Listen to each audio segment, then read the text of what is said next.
साहिवाल से CCTV पाकिस्तान के नुमाइंदे खसूसी अरशद सरदार चौधरी की रिपोर्ट के मुताबिक DPO साहिवाल फैसल शहजाद की ज़ेर सदारत DPO ऑफिस साहिवाल में क्राइम मीटिंग का इनेकाद।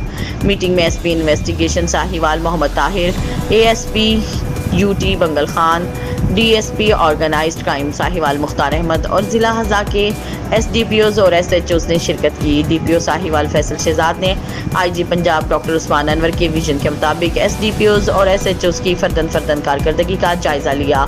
DPO साहिवाल फैसल शहजाद ने कहा कि IG पंजाब डॉक्टर उस्मान अनवर के अहकामात की रोशनी में IT स्पेशल इनिशिएटिव पर फोकस किया जाए, थाना जात की सफाई सुथराई के इंतजामात को बेहतर बनाया जाए, मंशियात फरोशों के खिलाफ क्रैकडाउन में तेजी लाई जाए और ज़ेरे तफ्तीश मुकदमात में मुल्जिमान की गिरफ्तारी और बरामदगी को हर सूरत यकीनी बनाया जाए। मुकदमात के चालान की बरवक्त तकमील को यकीनी बनाया जाए। सर्विस डिलीवरी और शहरियों की जान और माल का तहफ़्फ़ुज़ अव्वलीन तरजीह है।